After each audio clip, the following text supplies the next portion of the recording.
So here are the tops.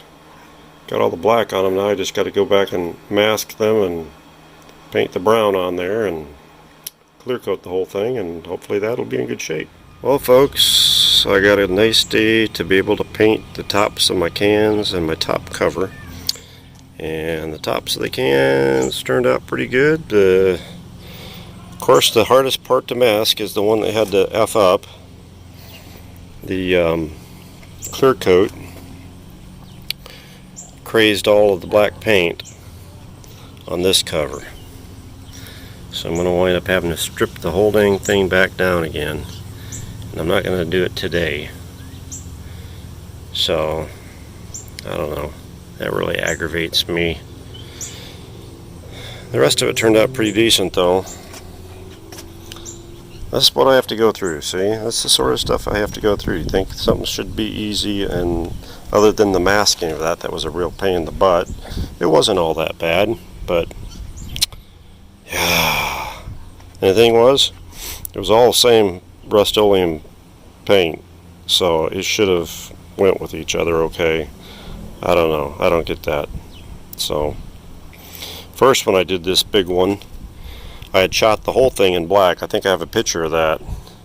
And the brown crazed. I wound up and stripped all the brown off because I had the black all masked off, so that wasn't that big of a deal.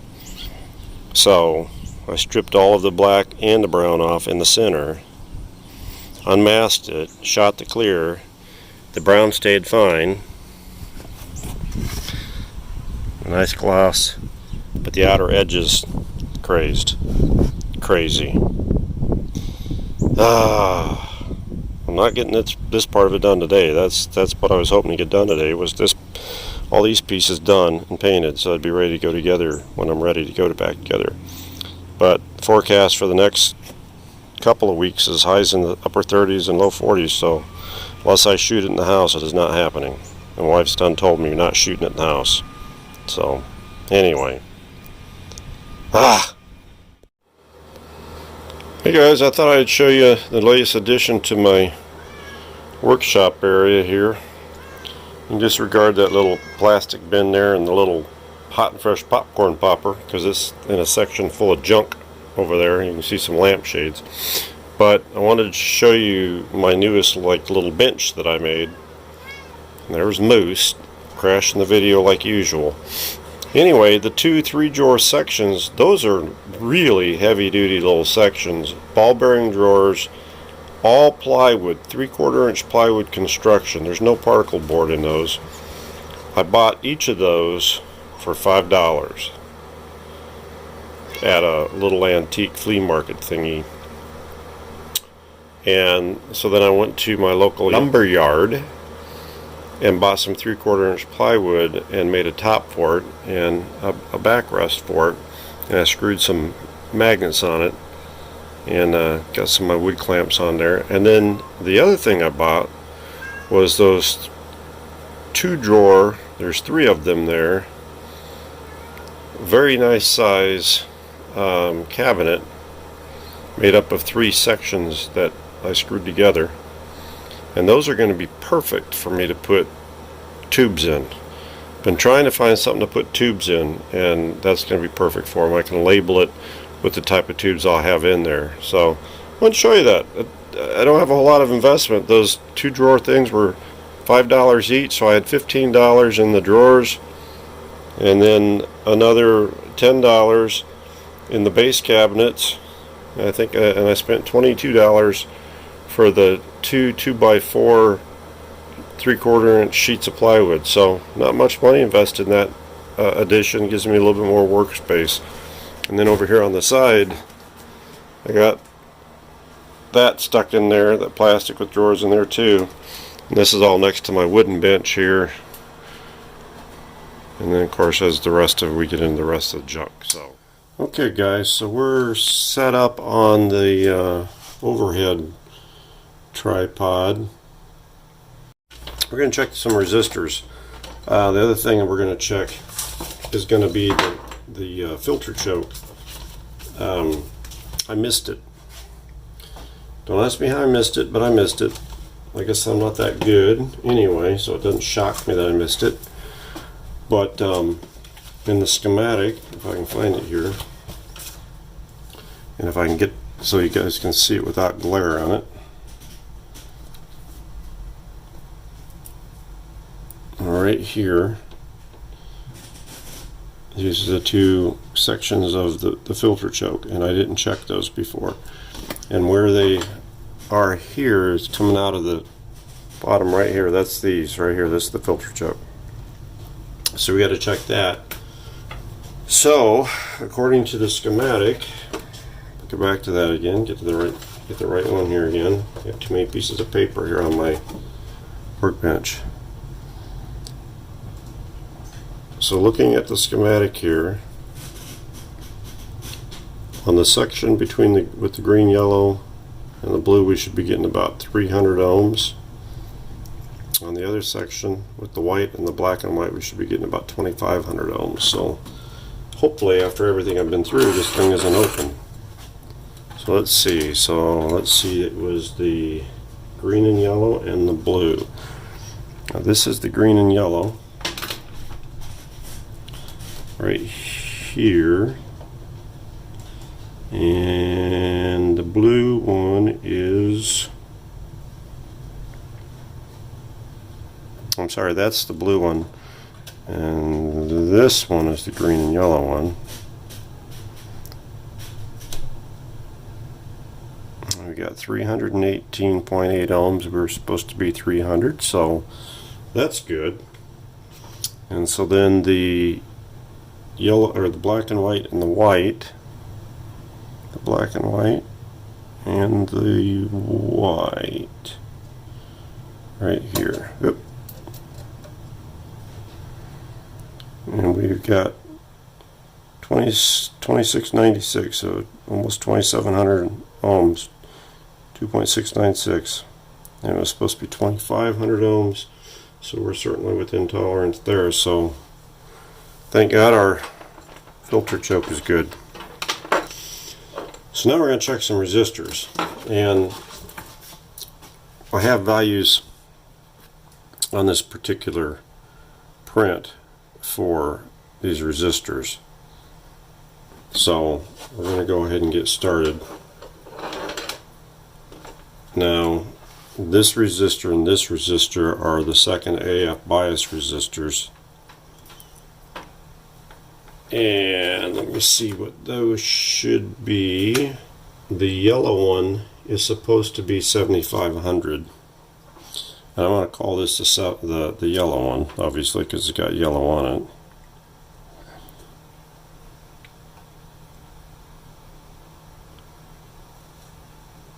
And as you can see there, we're getting mega ohms.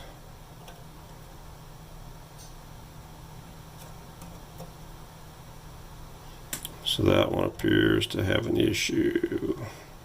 They're climbing too. And then the other one is supposed to be maroon, but as we can see, it doesn't look very maroon. And it says 10,000.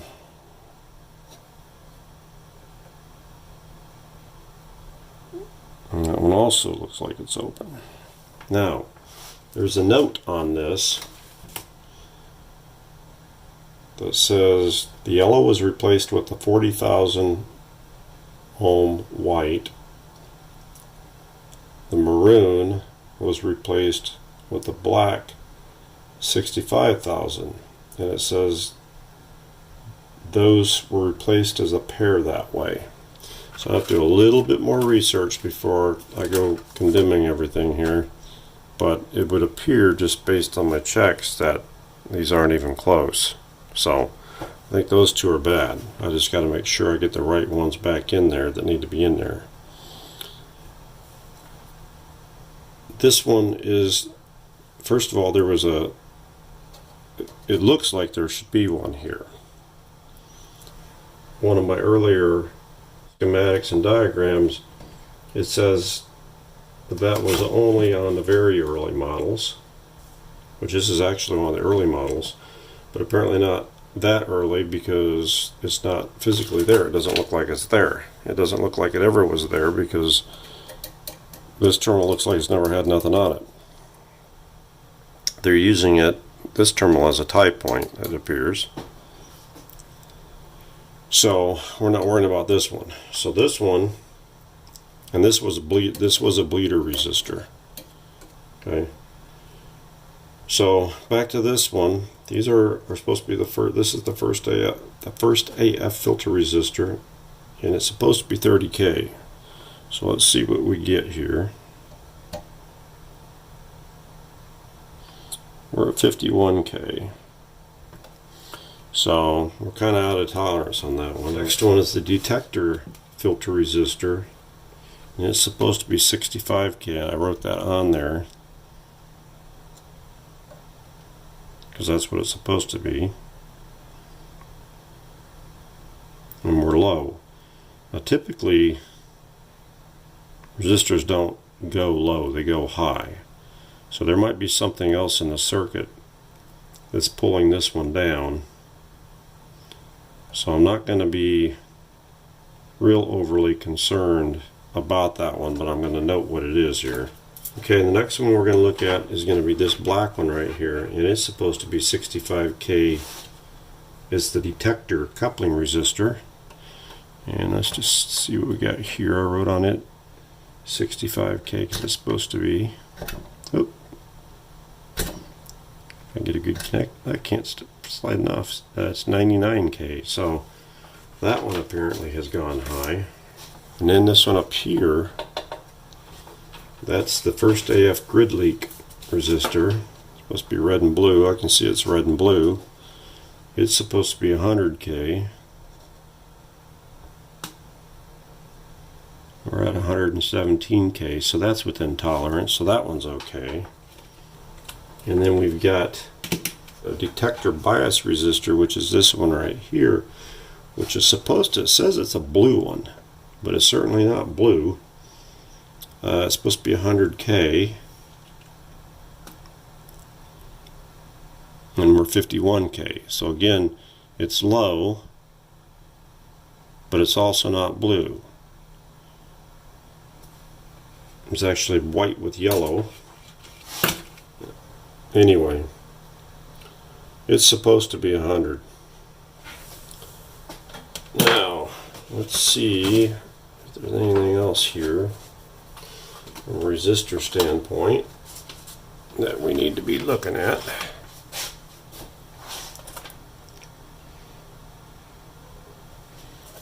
I see some sort of little resistor here. It's a wire wound. It's being an RF bias resistor, and it should have 160 ohms. So, get this on screen where you guys can see it. And we have 173 ohms.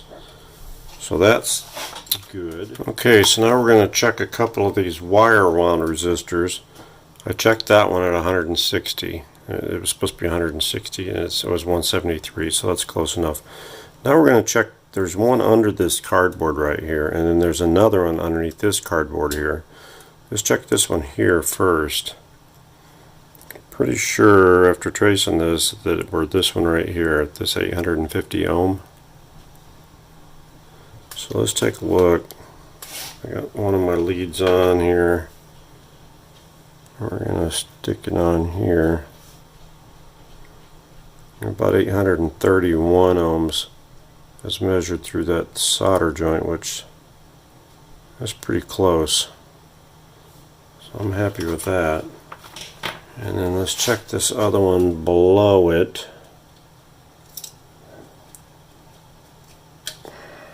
Right there and right here.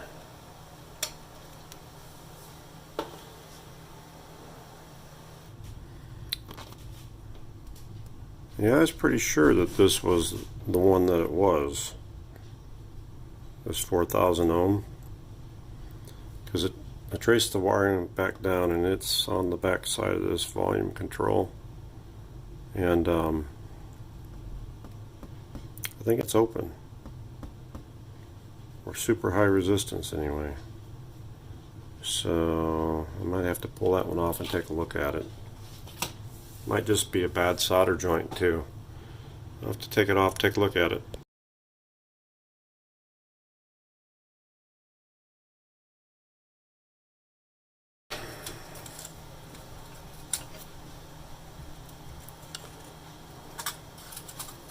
This guy's going to be a pain. He wants to get in the way. There we go.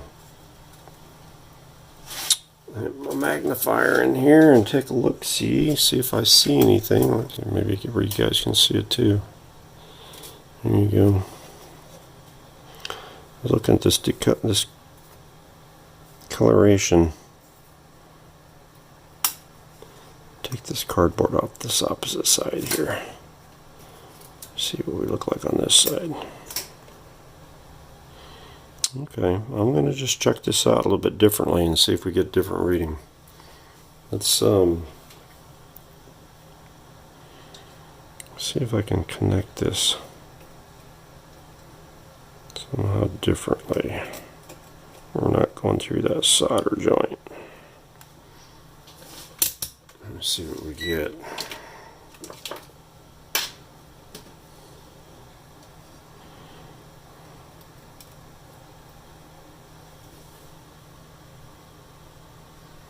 No, still showing mega ohms.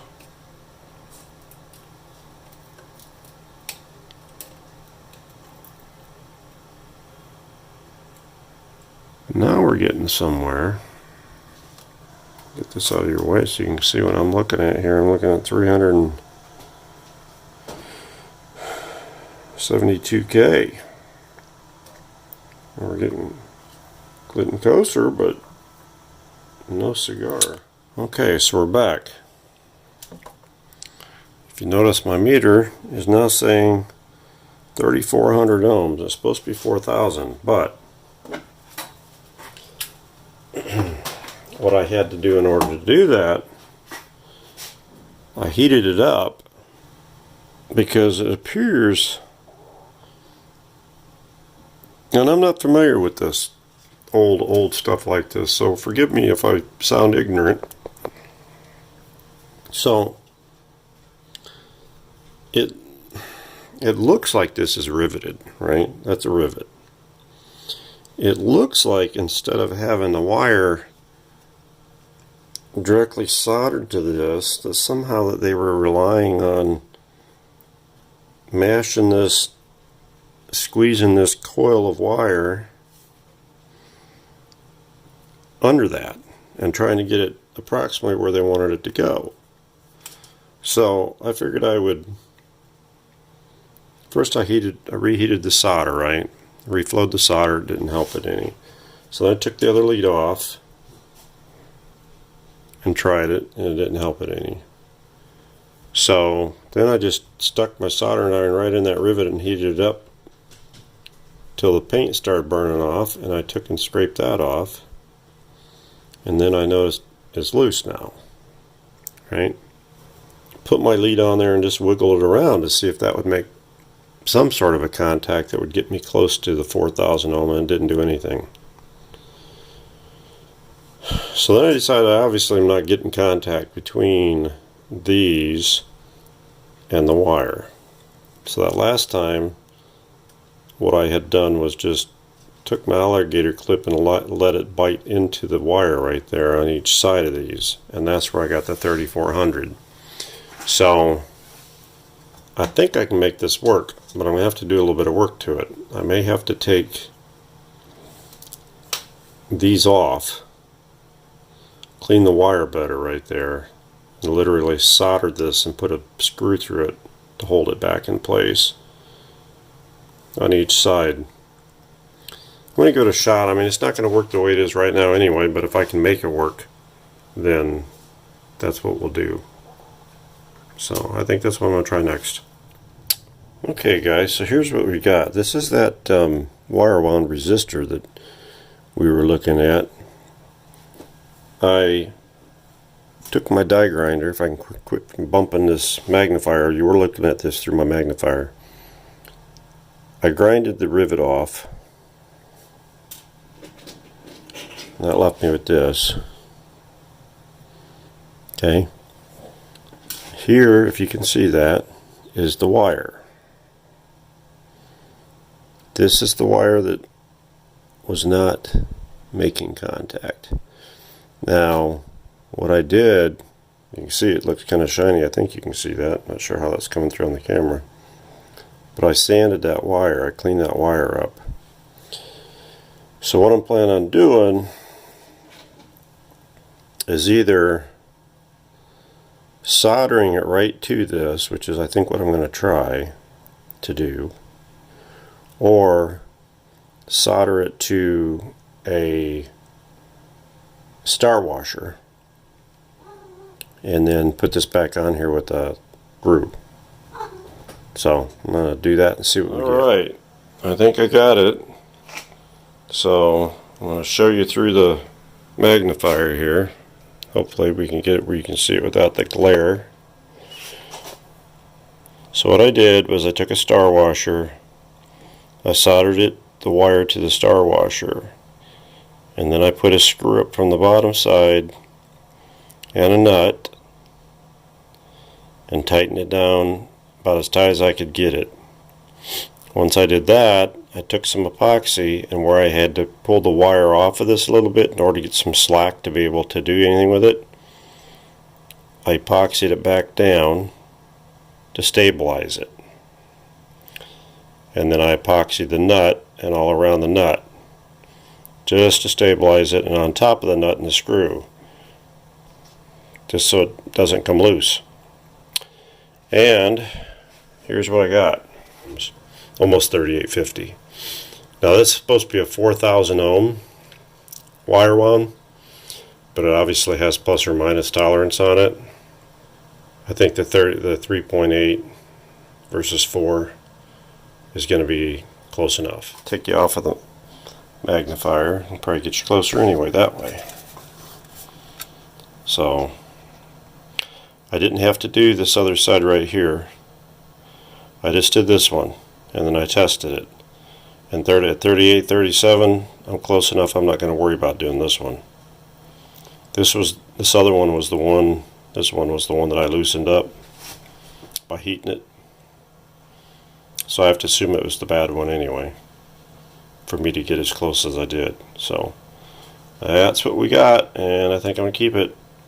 Now, I went ahead and ordered a 4000 ohm 5 watt resistor wire wound on eBay today anyway, but I think I'm going to try this in there, and then if I have problems with it later, I'll go ahead and bypass it and put the wire wound that I bought today. So, but for now, I think this one will work. So I just want to show you that. Well, I got all my resistors in today, so tonight I think we're going to work on getting these resistors put in. But before I get started with that, I want to show you guys a new tool I got. Been waiting for a long time for this. Got me the new Weller. And I haven't had one of these before, so I'm really looking forward to being able to use it. I've been using a cheapy Weller digital that was like a $35 one. I got it at Lowe's. So this will be the new tool. Of course, I still got to figure it out. Obviously, that's how I decrease it. I know it's got a menu button. I saw that earlier. But I got to figure it out, and I got to get my tip ball tinned and get this figured out. But I thought I'd show you guys. I'm pretty excited about it. So let's move on. Alrighty then. Let's see if we can get something done here. I'm going to take out the second AF bias resistor, the black one, which is the one that's supposed to be 65,000 ohms. And we're going to use the new soldering iron. Boy, look at it heat that up. That's fast.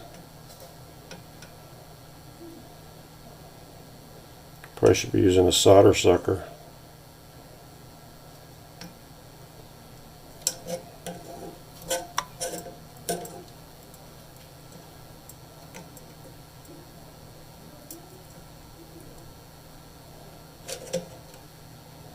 And it certainly melts right through that solder with no problem. There we go. Boy, that came right out of there. Alright. Alright, now I've got to figure out how I want to do these fuses. It looks like there is some holes in those, so that might work well. I'm going to clean these up and we will get it back in place. Alright, I'm going to try and use some solder wick here. See if we can clean some of the solder out of here.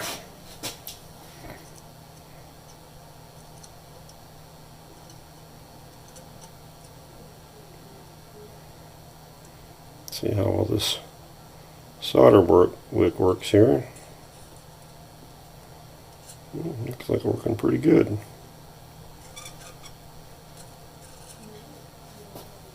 Oh yeah, that looks really well.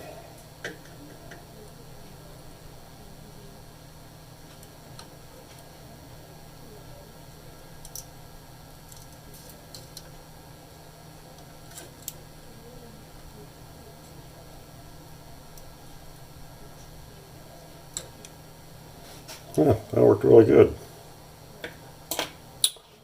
Alrighty, get a little alcohol and clean that off, and we'll get the other resistor in place. Okay, so I got the resistor in here. This is the one that's supposed to be the 60,000. I'm sorry, the 65,000. This is actually 68,000, but this is a 1% tolerance resistor, and I actually just checked it, and it was dead nuts on 68,000. Wasn't point anything, it was just 68,000. So considering the original resistors I'm sure were 20% tolerance, I think that we should be good at just 3,000 higher. So that's what we're going to go with. I've got it all nice and twisted on there, nice and tight on the ends. I got a little bit of solder on the, not solder, but flux on the end here, and we'll, you know what, I want to stick a one of my little heat sink clips on there because I don't want any heat to get into that resistor, at least no more than necessary.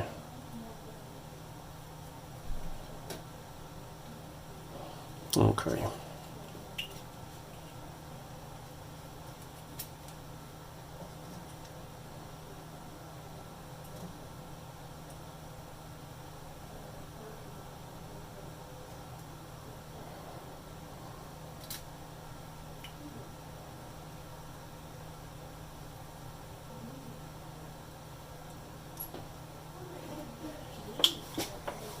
Guess I didn't bother to stick one on the other side, did I?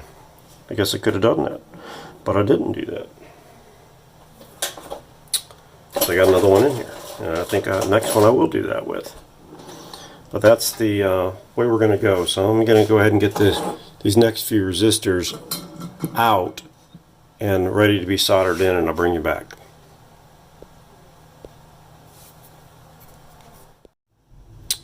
Alright, I got all the resistors in place. I'm getting ready to solder them in.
Okay, I forgot to stick my thingy on there, but that my heat sink's on there, but this iron heats this stuff so quickly it doesn't even have time to make it to the component, which is what's nice. So to recap, these two are the second AF bias resistors. This one's supposed to be 65K. I put a 68K on here. This one's supposed to be 40K. I put a 39K on here. Now these two are tied together, so they work together, and I think that we're very, very close. These being 1% resistors, I think we're going to be very close to where we need to be. On this one is the, I guess, the first AF filter resistor. It's supposed to be a 40K. I put, I'm sorry, a 30K, and I put a 30K on it because I had that. This one's supposed to be a 40K, and it's the detective filter resistor, and it's got a 39K. It's supposed to be 40, got 39 on there. And this one is the detector coupling resistor. It's supposed to be 65K, and I got a 68K on there. So I think we're pretty good. This one was supposed to be a 40K, and I got a 39K on it. This is the only one here that I never changed. Get my finger where you can see it right here. The blue and red, that's the first AF grid leak resistor, and it's supposed to be 100K, and when I measured it again after melting the solder, it was 115K. So to me that is well within the 20% tolerance that they had on these, so I'm not going to take it out. These other resistors were way out of tolerance, so that's why I changed them. But this one right here is within tolerance, so I'm not gonna change it. So that's the resistors. Of course, we fixed the resistor over here. The bottom one was the 4,000 ohm bleeder resistor that I had to make the repairs to. So that's what all that is. So as far as resistors are concerned, I think I'm in pretty good shape. And we're getting close to putting this button and this thing back up. I need to go through and do some cleaning where I've soldered, and I've got solder slag and stuff in here. I'll do that off camera though. So I think that for this particular video, I'm going to wrap this one up.